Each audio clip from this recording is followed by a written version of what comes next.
Hello everyone, welcome to the new session of Organization of Genetic Material. So here we are going to study about the genetic material in eukaryotes. Okay, we have already discussed about the organization of the genetic material in case of prokaryotes. So in this session we are going to study about the organization of genetic material in the case of eukaryotes. Okay, so eukaryotic chromosomes are typically linear. They are linear. They are not circular as we have seen in the case of prokaryote. This is linear. And eukaryotic cell contain multiple distinct chromosomes. So they are single chromosome, one chromosome and circular chromosome. We have seen in the case of prokaryotes, but here we are having linear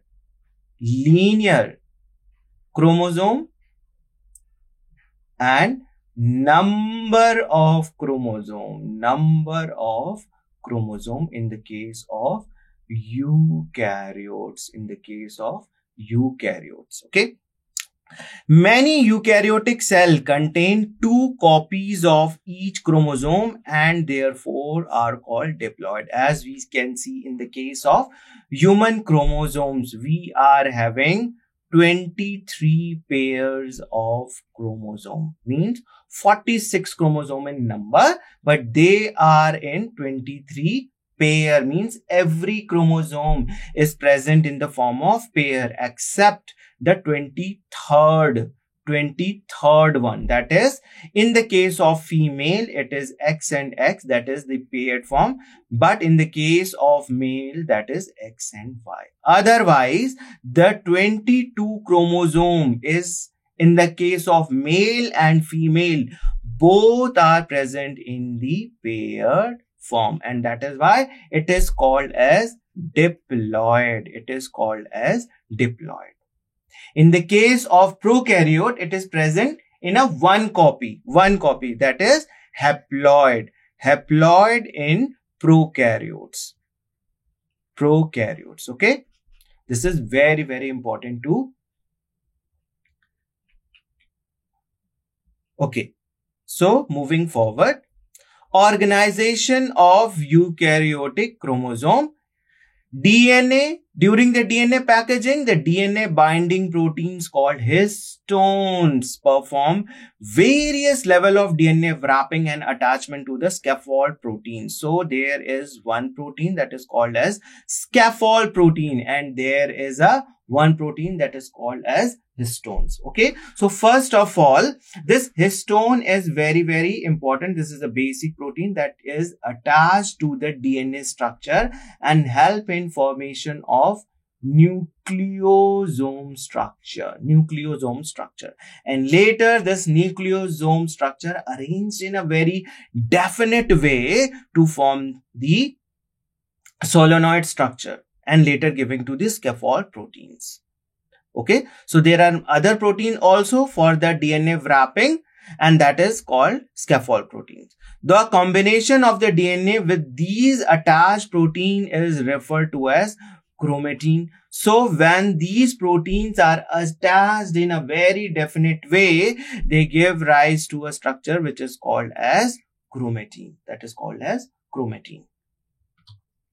In eukaryote, the packaging of DNA by histones may be influenced by the environmental factors that affect the presence of methyl groups on the certain cytosine nucleotides of the DNA. So, environmental factors are also involved for this histone to get joined to the DNA structure, right? So, each species of plants and animals has a set number of chromosome, right? Every species having a very definite, very set number of chromosome. For example, human have 46 chromosome. Human is having 46 chromosome while rice plant is having 12 and dog is having 39 in number of chromosome. Okay. So chromatin is a complex combination of a DNA and protein that makes up the chromosome.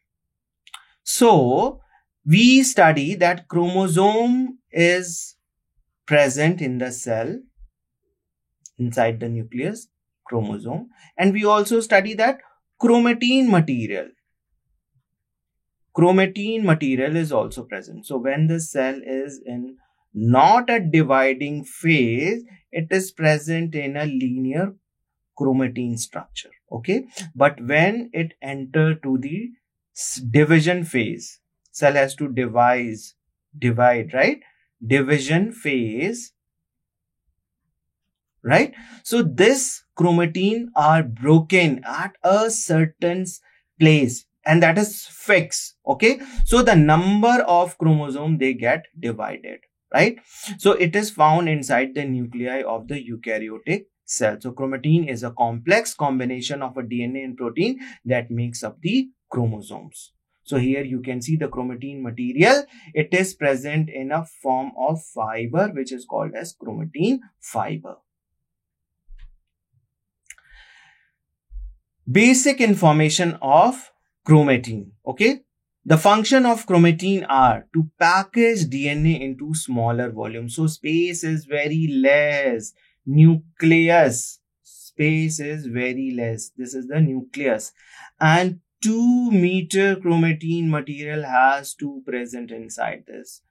So this, in the case of human, the chromatin material length is 2 meter. So it has to be packaged in a very definite fashion so that could present and fit in the cell in such a smaller volume. To strengthen the DNA to allow mitosis and meiosis. And later this chromatin material also helps to allow the mitosis and meiosis, right? So the primary protein components of the chromatin are histones, which bind to the DNA and function as anchors around. So this histone is a very, very important protein that is involved in the formation of the chromatin material. So let us see that. Okay. So comes here the histone protein. Histones are highly basic protein, lysine and arginine rich. These are the basic amino acids. Okay, so these proteins, histone proteins, are rich in these two particular amino acids because these are the basic amino acid, right? So histones are highly basic proteins found in the eukaryotic cell nuclei that pack and order the DNA into a structural unit called nucleosome. So let us see how this nucleosome structure is formed, right? So there are 5 major families of the histone exist. 5 major families. What are those? H1, H5, H2A, H2B, H3 and H4. So there are these 5 families you can see here, right? Okay. So H2A, H2B, H3 and H4 are known as the core histones. So this particular structure is made up of this core H2A, H2B, H3 and H4, and all are 2 in number, Okay. So this core protein is made up of these 4 different types of histones. While the histone H1 are known as the linker histone. So the DNA, 200 base pairs of DNA get wound around this core histone, and this H1 histone later bound to this structure. Okay, so all 4 of the core histones contain between the 20 to 25% of lysine and arginine because they are basic amino acids. Okay, DNA is having negative charge over it. It is having negative charge, and these basic amino acids are having positive charge over it, so they helps in binding and making a wound around this core histone protein. Okay, so core histone protein are relatively small yet highly positively charged proteins, allowing them to closely associate with the negatively charged DNA. So now you can understand this basic amino acids are having a positive charge over it and the DNA is having negative charge. So this positive and negative charges present on the protein and DNA respectively helps them to organize in a very definite way and forming the structure called nucleosome. Okay. H1 histone is relatively larger and the percentage of basic amino acid is quite larger, that is the 30.5%. Outside the nucleosome structure, there are other types of proteins called non-histone proteins. So some other proteins are also involved in this organization of the nucleosome structure. So those are called as non-histone proteins. A variety of non-histone proteins also bind to the DNA to affect the chromatin structure and exert epigenetic control on the gene expression. So when this non-histone proteins are removed and also the nucleosome is removed, then only the DNA is open for its gene expression. So when this non-histone proteins and histone proteins are bind to the DNA, they do not allow the gene to express. So when there is a requirement of the gene expression, then only these histones and non-histone proteins get removed from the nucleosome structure and make the DNA open. Usually they are acidic rather than basic. So non-histone protein, remember, non-histone proteins are acidic in nature. Non-histone proteins are acidic in nature, whereas basics, that is histone proteins, are basic in nature. They don't play roles in the DNA packaging. So this histone protein or the basic protein play a role in packaging. They play a role in packing or packaging, right? But they are only protein that remain after removing histone during the division and clear during the metaphase. So they do not play a role in packaging of DNA.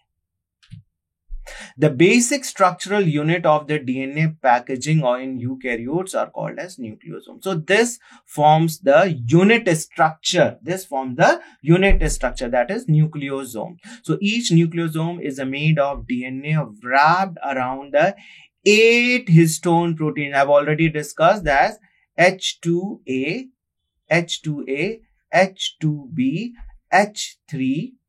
H3, H3 and H4, all 2 in number. Means 2 H2A, 2 molecules of H2B, 2 molecules of H3 and 2 molecules of H4. Total 8 histone proteins form a core histone in nucleosome structure, right? Nucleosome structure that function like a spool and are called as histone octamer. So this 8 histone proteins, actually it is a 4 histone protein, H2A, H2B, H3, H4, and all are 2 in number. So that is 8 histone proteins, right?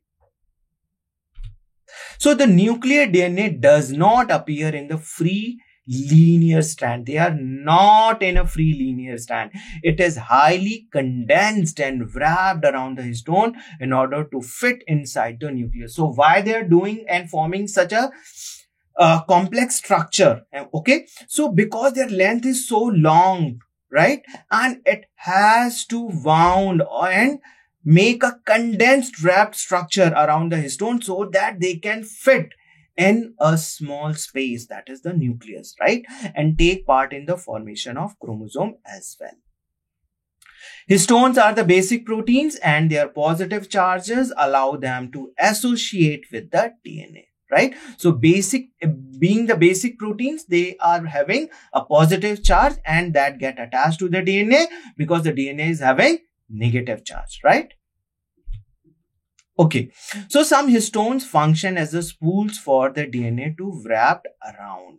Each histone octamer is composed of 2 copies of each of the histone protein H2A, H2B, H3 and H4. This we have already seen. So here you can see this is one nucleosome structure and this is the core histone, and this is having octamer structure. That is H2A, H2B, H3 and H4 all in 2 in number, so total 8, right? So this is one core histone protein. Now you can see this nucleosome structure, how they are organized and forming a rod-like structure which is called as solenoid. Very, very important. So the chain of the nucleosome is then wrapped in 30 nm spiral called a solenoid structure, where the additional H1 histone proteins are associated with the nucleosome to maintain the chromosome structure. So this you can see H1 histone protein are attached and helping to form this solenoid structure, right? Each nucleosome attached with followed by a linker DNA, thus a total. Okay, so we are having DNA wrapped around it, which will be protected from the digestion with the micrococcal endonucleus. So actually this is 200 base pair. This one nucleosome is having 200 base pair of DNA, right? And out of this, around 60 base pair is the linker DNA. And what is this linker DNA? So this is one nucleosome and it is having a DNA, then it moves and form this like this. So this particular is called as the linker DNA. So on the core histone, how much base pair are involved? That is around 140 base pair, right? 140 base pair. So the fifth histone H1 usually exists outside the core and it is involved in the binding region between the nucleosome and another. It is present outside the core histone, right? That is the fifth histone protein. So there are the different levels of DNA packaging. First level, twisting of the supercoil of the DNA molecules. Second level is the wrapping of the DNA around the histone and forming the nucleosome structure. Formation of fold or zigzag by the H1 histone and the linker DNA, and the later form the 30 nm fibers and the solenoid model by collecting each 6 nucleosome together. So in one solenoid structure, 6 nucleosomes are involved. This is nucleosome. So 6 nucleosomes are involved in forming this solenoid structure. One turn of the solenoid is having 6 nucleosomes, right?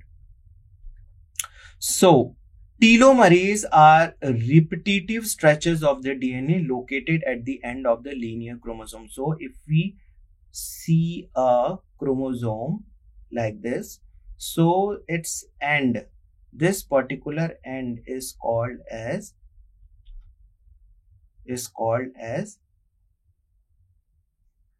telomere. telomere. This region is called as telomere. Okay, so they protect the end of chromosome. They are very, very important for the protection of the end of chromosome. In many types of cells, telomeres lose a bit of their DNA every time the cell divides. So sometimes it happens when the cell divide, the end of this telomere do not form its DNA part. So every time the cell divide, at the end, that is at the telomere end, there is a loss of DNA. So what happened then? So eventually when all the telomere DNA is gone, okay, after the number of cell division, the cell cannot replicate and it dies. Very, very important. So telomeres are also play a role in the cancer. The chromosomes of the malignant cell, means the cell which is under cancer, usually do not lose their telomeres, helping to fuel the uncontrolled growth that makes the cancer so devastating. So the chromosomes of the malignant cell that do not lose its telomere, and they keep on dividing and making the cell a cancerous one. Okay, so this is all about the organization of genetic material in the case of eukaryote. We have completed the organization of genetic material of prokaryotes and eukaryotes. Now we will study the detailed structure of DNA and RNA in one more session. Till then, thank you very much.